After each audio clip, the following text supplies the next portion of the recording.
सोचो एक सेकंड, तुम सुबह उठे, चाय बनाई, बैग पैक किया और घर से निकले। सिर्फ उन 15 मिनट्स में फिजिक्स के शायद 50 से ज्यादा लॉस काम कर रहे थे, तुम्हारी बॉडी पे, तुम्हारे कप पे और तुम्हारी बस पे। अगर ये यूनिवर्स एक अल्टीमेट वीडियो गेम है तो फिजिक्स इसका सोर्स कोड है। आज इसी सोर्स कोड को डिकोड करेंगे। शुरू करते हैं सबसे पहले वाले आदमी से, आइजैक न्यूटन, द ग्रेविटी का है। न्यूटन कुछ कानून लाया जिसमें पहले वाला बेसिकली कहता है जो चीज रुकी हुई है वो रुकी रहेगी, जो चल रही है वो चलती रहेगी जब तक कोई बाहरी ताकत न लगाए। इस प्रॉपर्टी को कहते हैं इनर्शिया। और यार इनर्शिया तो लाइफ में भी है, सुबह उठने का मन नहीं करता, वो भी इनर्शिया ही है। इसको तुम लॉ ऑफ लेजीनेस भी कह सकते हो। इसका असली मतलब ये है कि यूनिवर्स में कोई चीज खुद से नहीं बदलती, चेंज ही ले चाहिए फोर्स। और इसी फोर्स को डिफाइन करते हुए उसने दिया अपना दूसरा कानून, F=ma। Force is equal to mass time acceleration. Simple लगता है ना, लेकिन इन्हीं 3 सिंबल से पूरी दुनिया का मोशन डिफाइन है। ये 3 वर्ड्स का मतलब क्या है? मास मतलब बॉडी में कितना स्टफ है, और एक्सेलरेशन मतलब वेलोसिटी का चेंज dv/dt। पर ये थोड़ा देखने में डिफिकल्ट लगता है, तो कुछ ऐसा समझो कि एक्सेलरेशन ये है कि कितनी तेजी से वेलोसिटी चेंज हो रही है, और वेलोसिटी है कि कितनी तेजी से डिस्प्लेसमेंट यानी कि shortage distance between 2 points change हो रहा है। सोचो तुम्हारे पास एक छोटा बॉक्स है और एक अलमीरा, दोनों को धक्का दो, बॉक्स तेजी से भागेगा बट अलमीरा हिली भी नहीं। सेम फोर्स, डिफरेंट मास, अलग एक्सेलरेशन। यही है F=ma का मैजिक। एक चीज क्लियर कर देते हैं, जो लोग कंफ्यूज करते हैं, मास और वेट अलग है। मास होता है मैटर का अमाउंट और वेट होता है ग्रेविटेशनल फोर्स जो प्लेनेट पे डिपेंड करता है। वो चेंज नहीं होता, तुम अर्थ पे हो, चाहे मून पे हो या स्पेस में फ्लोट कर रहे हो।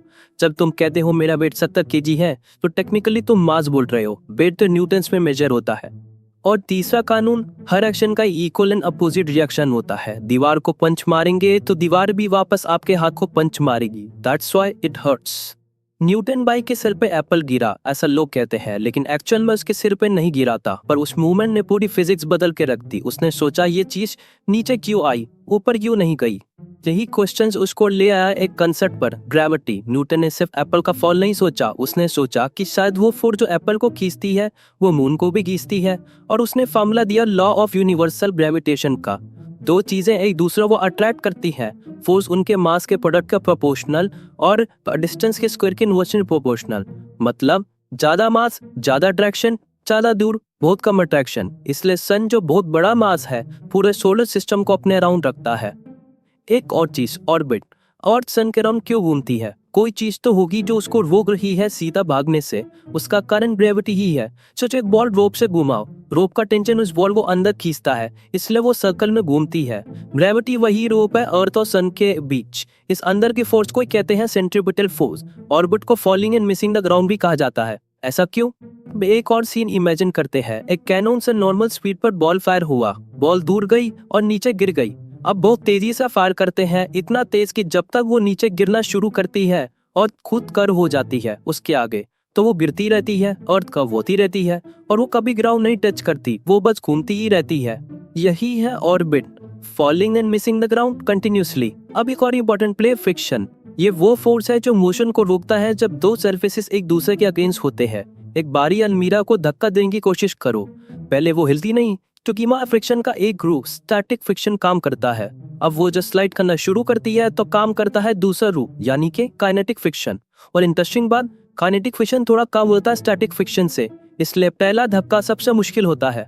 फ्रिक्शन दुश्मन लगता है, एनर्जी वेस्ट करता है, हीट पैदा करता है, पर फ्रिक्शन के बिना तुम चलना नहीं सीख सकते, तुम स्लाइड करते रह जाओगे हमेशा। ये वो अनसंग हीरो है जो तुम्हारे लाइफ को स्टेबल रखता है। ये था न्यूटन का वर्ल्ड, प्रिडिक्टेबल मैकेनिकल घड़ी की तरह, हर चीज का एक कॉज, हर चीज है एक इफेक्ट। फोर्स और मोशन समझ गए, पर इन सबको चलाने के लिए फ्यूल कहां से आता है? अगर यूनिवर्स एक इकोनॉमी है तो एनर्जी उसकी करेंसी है। आप एक पक्की दीवार को सुबह से शाम तक पुश करते रहे और पसीने से भीग गए तो आप कहेंगे बहुत वर्क किया, लेकिन फिजिक्स कहता है कि आप नल्ले हैं, आपने 0 वर्क किया। वर्क का फॉर्मूला है फोर्स मल्टीप्लाई बाय डिस्प्लेसमेंट। आपने फोर्स तो लगाया, लेकिन दीवार अपनी जगह से एक इंच भी नहीं हिली। डिस्प्लेसमेंट 0 तो फिजिक्स हिसाब से वर्क बिन 0। एफर्ट 100% था, पर वर्क 0। वर्क करने की कैपेसिटी ही एनर्जी है, पर दोनों का यूनिट जूल्स ही है। एनर्जी भी जूल्स में और वर्क भी जूल्स में।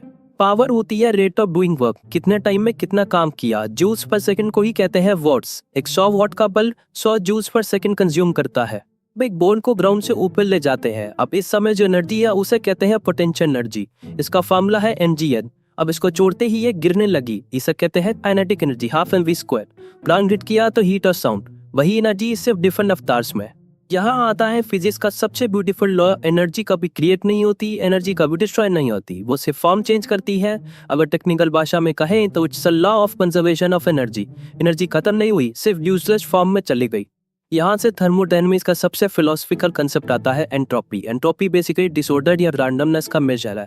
और एक बात, यूनिवर्स में एंट्रोपी हमेशा बढ़ती है या सेम रहती है, वो अपने आप नहीं करती। यूनिवर्स धीरे धीरे अपनी सारी यूजफुल एनर्जी लूज कर रहा है रैंडम हीट के फॉर्म में।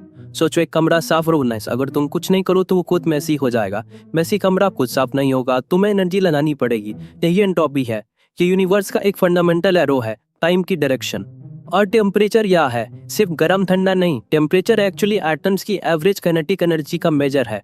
जितना ज्यादा टेम्परेचर उतना तेज एटम हिल रहे हैं, वाइब्रेट कर रहे हैं, बाउंस कर रहे हैं। एब्सोल्युटली जीरो, -27.3 डिग्री सेल्सियस वो पॉइंट है जहां सब मोशन थ्योरेटिकली रुक जाएंगे। एक्चुअली पूरी तरह नहीं रुकता क्वांटम मैकेनिक्स की वजह से, पर वो थोड़ा बात की बात है। हीट और टेम्परेचर अलग है। टेम्परेचर इंटेंसिटी है, हीट टोटल अमाउंट।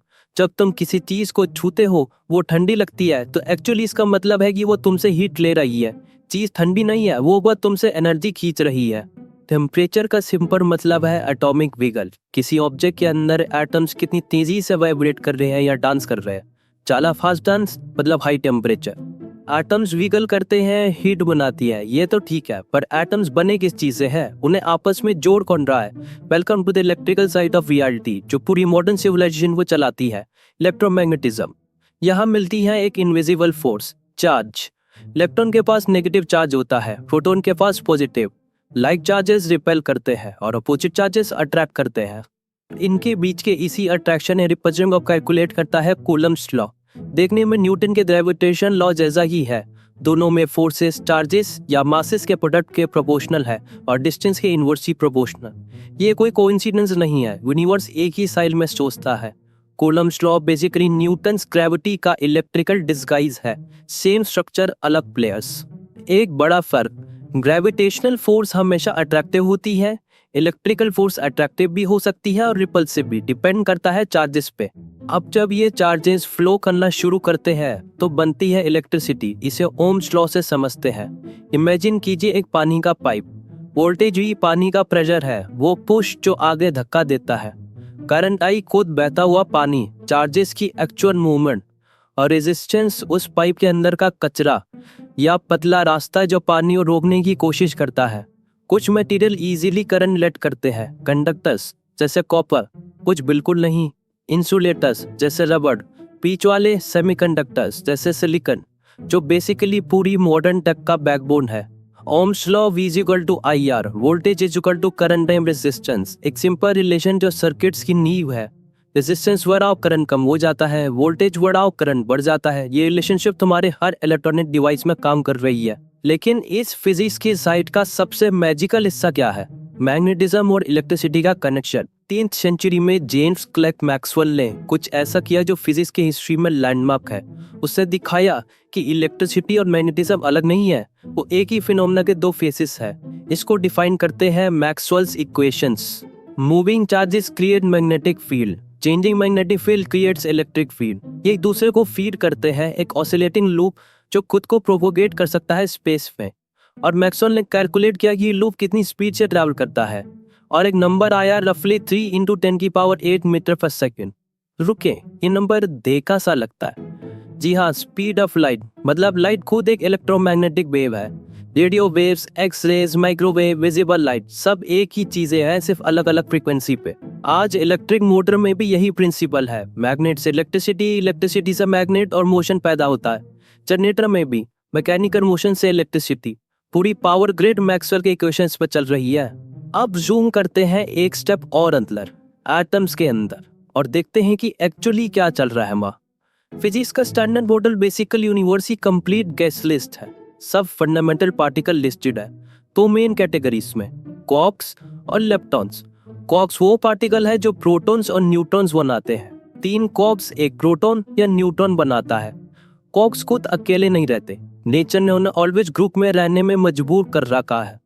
लेप्टॉन्स में सबसे फेमस है इलेक्ट्रॉन, और इलेक्ट्रॉन का घोस्ट जैसा रिलेटिव है न्यूट्रिनो। न्यूट्रिनो इतने पेनिट्रेटिंग होते हैं कि लैक्स ऑफ देम अभी तुम्हारे बॉडी से गुजर रहे हैं। स्पिन है फोर्स कैरिंग पार्टिकल्स, जैसे फोटोन जो इलेक्ट्रोमैग्नेटिक फोर्स कैरी करता है, ग्लूऑन जो क्वार्क्स को बाइंड करता है, and W and Z bosons जो वीक न्यूक्लियर फोर्स के लिए है। और 2012 में फाइनली हिग्स बोसॉन मिला जो पार्टिकल को मास देता है। ये वो पीस था जिसके बिना पहली बार सारी थ्योरीज इनकम्प्लीट थी। लेकिन नेचर हमेशा स्टेबल नहीं रहती। यहाँ कंसेप्ट रहता है आइसोटोप्स का। एलिमेंट वही रहता है, बस थोड़ा ओवरवेट हो जाता है क्योंकि उसके अंदर एक्स्ट्रा न्यूटन्स ऐड हो जाते हैं। कार्बन 12 नॉर्मल है पर कार्बन 14 ओवरवेट है। जब एक न्यूक्लियस इतना भारी और अनस्टेबल हो जाता है कि वो खुद को होल्ड नहीं कर पाता तो वो ब्रेक हो जाता है। वो एक्स्ट्रा एनर्जी और पार्टिकल्स को बाहर फेंकता है। इसे ही रेडियो एक्टिव डिके या रेडियो एक्टिविटी कहते हैं। इस न्यूक्लियर एनर्जी को कंट्रोल करने के दो तरीके हैं, फिजन और फ्यूजन। फिजन एक मैसी ब्रेकअप की तरह है।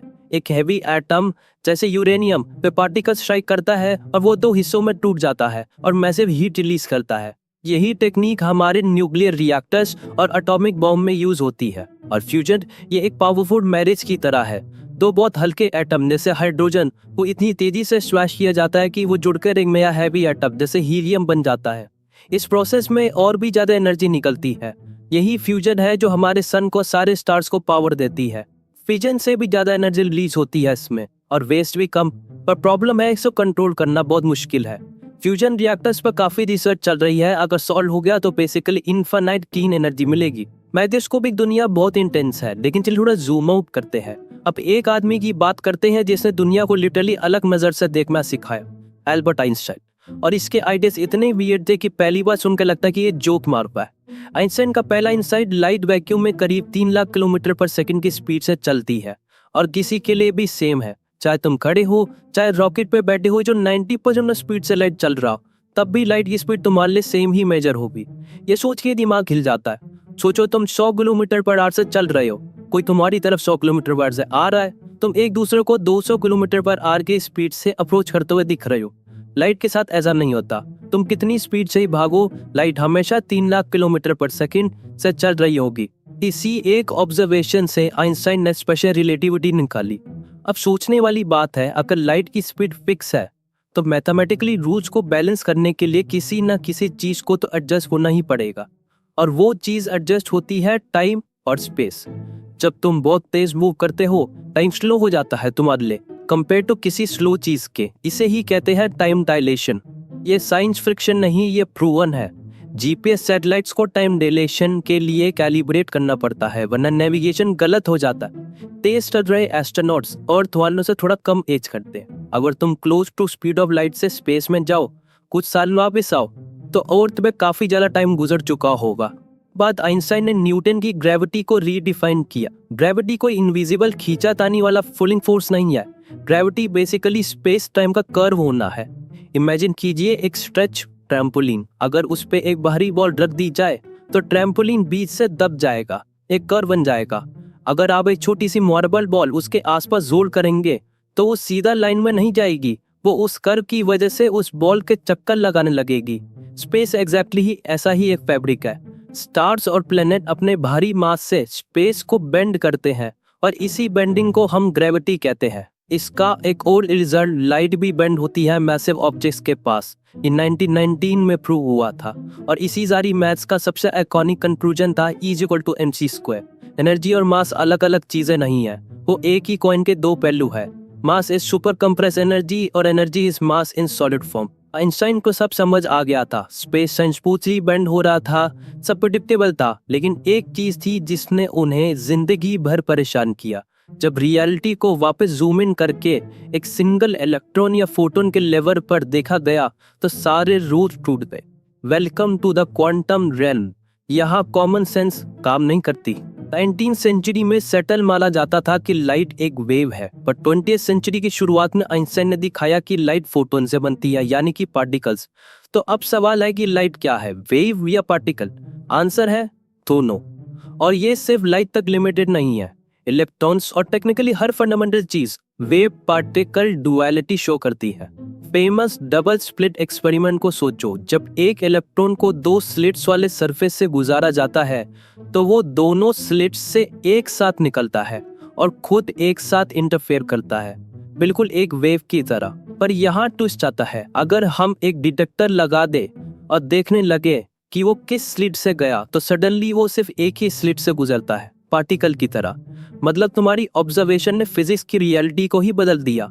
ये कंसेप्ट सच्ची में ब्रेन मेल्टिंग है। इसी से आता है सबसे क्रेजी कंसेप्ट, सुपरपोजिशन। जब तक किसी क्वांटम पार्टिकल को देखा नहीं जाता तो वो एक साथ हर पॉसिबल स्टेट में एग्जिस्ट कर सकता है।